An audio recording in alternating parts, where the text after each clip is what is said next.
Praise Lord. ദൈവനാമത്തിന് മഹത്വം ഉണ്ടാകട്ടെ. വീണ്ടും ഒരിക്കൽ കൂടി ഭജനവുമായി നിൽക്കുവാൻ ദൈവം എന്നെ കൃപ ചെയ്തതിനോർത്ത് നന്ദിയോട് സ്തുതിക്കുന്നു, സ്തോത്രം ചെയ്യുന്നു.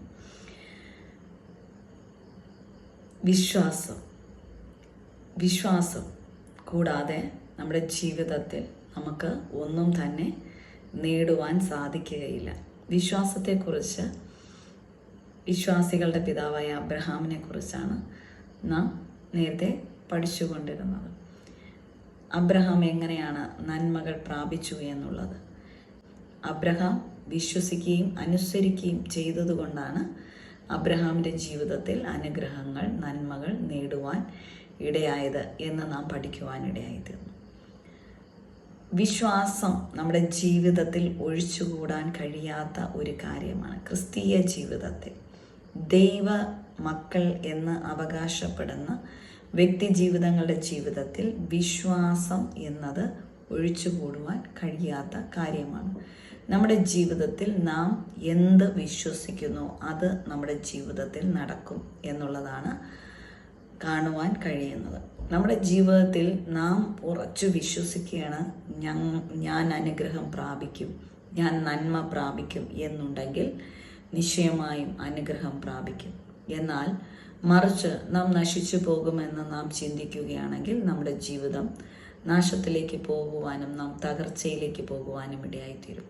എന്നാൽ മറിച്ച് വിശ്വസ്തനായ കർത്താവിനെയാണ് നാം വിളിക്കുന്നത്, ആരാധിക്കുന്നത് എന്നുള്ള ഉറപ്പും ധൈര്യവും നമ്മുടെ ജീവിതത്തിലുണ്ടെങ്കിൽ, ആ ഉറച്ച വിശ്വാസം നമ്മുടെ ജീവിതത്തിലുണ്ടെങ്കിൽ കർത്താവ് നമ്മെ വഴി നടത്തുകയും കർത്താവ് നമുക്ക് ഒരു നന്മയ്ക്കും മുട്ടുണ്ടാക്കുകയില്ല എന്നുള്ള ഉറപ്പ് നമ്മുടെ ജീവിതത്തിലുണ്ടെങ്കിൽ ആ ഉറപ്പാണ് നമ്മുടെ വിശ്വാസം. കർത്താവിലുള്ള ആ ഉറച്ച വിശ്വാസം, കർത്താവ് നമ്മെ ഒരിക്കലും കൈവിടുകയില്ല എന്നുള്ള ആ ഉറച്ച വിശ്വാസം നമ്മുടെ ജീവിതത്തിലുണ്ടെങ്കിൽ നാം കാണാത്തതായ പല കാര്യങ്ങളും, നമ്മുടെ ചിന്തയിൽ പോലും വരാത്തതായ പല കാര്യങ്ങളും ദൈവം നമുക്ക് നന്മകൾ കൊണ്ട്, അനുഗ്രഹങ്ങൾ കൊണ്ട് നിറയ്ക്കുവാൻ ഇടയായിത്തീരും. ദൈവം നമ്മെ വഴി നടത്തും. ദൈവം ഒരിക്കലും നമ്മെ കൈവിടുകയില്ല, ഉപേക്ഷിക്കത്തില്ല. ദൈവം നമ്മളെ വലം കരം പിടിച്ച് വഴി നടത്തുമെന്നുള്ള ആ വിശ്വാസം നമ്മുടെ ജീവിതത്തിൽ ഉണ്ടാവണം. ദൈവമക്കളായ നമ്മെ ദൈവം ഒരിക്കലും കൈവിടില്ല. ദൈവം ഒരു നന്മയ്ക്കും നമുക്ക് മുട്ടുണ്ടാക്കരുതില്ല എന്നുള്ള ഉറച്ച വിശ്വാസം നമ്മുടെ ജീവിതത്തിലുണ്ടായിരിക്കണം. ഇയ്യോബ് വിശ്വസിച്ചു യേശുവിൽ. അതുകൊണ്ട് ഇയ്യോബിന് ഇരട്ടിയായി സകലതും ലഭിക്കുവാൻ ഇടയായിത്തീർന്നു. ആരൊക്കെ കർത്താവിൽ ഉറച്ചു വിശ്വസിച്ചിട്ടുണ്ടോ, കർത്താവ് നമ്മെ അനുഗ്രഹിക്കുമെന്ന് ഉറച്ചു വിശ്വസിച്ചിട്ടുണ്ടോ, ആ വ്യക്തി ജീവിതങ്ങളെല്ലാം അനുഗ്രഹിക്കപ്പെട്ടതായിട്ട് നമുക്ക് ബൈബിളിൽ കാണുവാൻ സാധിക്കും. യേശു കർത്താവിനെ വിശ്വസിച്ച ഒരു വ്യക്തിയെ പോലും കർത്താവ് കൈവെടിഞ്ഞതായിട്ട് നമുക്ക് കാണുവാൻ സാധിക്കത്തില്ല. ദൈവം വിശ്വസ്തനാണ്. ദൈവം വാക്കു പറഞ്ഞാൽ മാറാത്തവനാണ്. കർത്താവ് ഒരിക്കലും വാക്കു പറഞ്ഞാൽ മാറാത്തവനാണ്. കർത്താവ് ഒരിക്കലും നമ്മെ കൈവിടാത്തവനാണ്.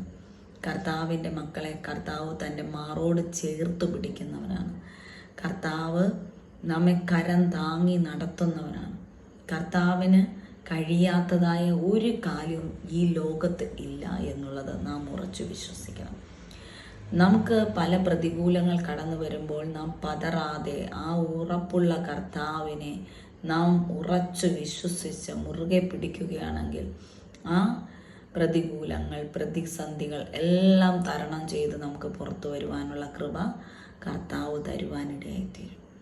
കർത്താവിന് സകലതും സാധ്യമാണ്. കർത്താവിന് സാധ്യമല്ലാത്ത ഒന്നുമില്ല ഈ ലോകത്ത്. കർത്താവിന് സകലതും സാധ്യമാണ്. കർത്താവ് തന്നെയാണ് ഈ ലോകത്തെ സൃഷ്ടിച്ചിരിക്കുന്നത്. അപ്പോൾ കർത്താവിന് കഴിയാത്ത എന്തെങ്കിലും ഉണ്ടാവൂ? ഒരിക്കലുമില്ല. കർത്താവിന് സകലതും കഴിയും. ആ ഉറച്ച വിശ്വാസം നമ്മുടെ ജീവിതത്തിൽ ഉണ്ടായിരിക്കണം. അതുകൊണ്ടാണ് വിശ്വാസത്തിൻ്റെ നായകനും പൂർത്തി വരുത്തുന്നവനുമായ ക്രിസ്തുവിനെ ഓർത്തുകൊള്ളുവിൻ എന്ന് പറയുന്നത്. വിശ്വസിച്ചാൽ ദൈവത്തിൻ്റെ മഹത്വം കാണും എന്ന് കർത്താവ് മറിയോടും മാർത്തയോടും പറയുന്നത് നമുക്ക് കാണുവാൻ സാധിക്കുന്നത്. വിശ്വസിച്ചാൽ ദൈവത്തിൻ്റെ മഹത്വം കാണും. നാം വിശ്വസിക്കണം. എന്നാൽ നമ്മുടെ ജീവിതത്തിൽ ദൈവത്തിൻ്റെ മഹത്വം നമുക്ക് കാണുവാൻ, മഹത്വം വെളിപ്പെടുന്നത് നമുക്ക് കാണുവാൻ നമുക്ക് സാധിക്കും. അതുകൊണ്ട് നാം ഉറച്ചു വിശ്വസിക്കുക. വിശ്വാസമാണ് ഒരു ക്രിസ്തീയ ജീവിതത്തിൻ്റെ മെയിനായിട്ടുള്ള ഒരു കാര്യം. നാം അതുകൊണ്ട് വിശ്വാസം നമ്മളെ കൈവിട്ട് പോയാൽ നമ്മുടെ ജീവിതം പിന്നെ തകർന്നു എന്ന് നാം വിചാരിച്ചാൽ മതി.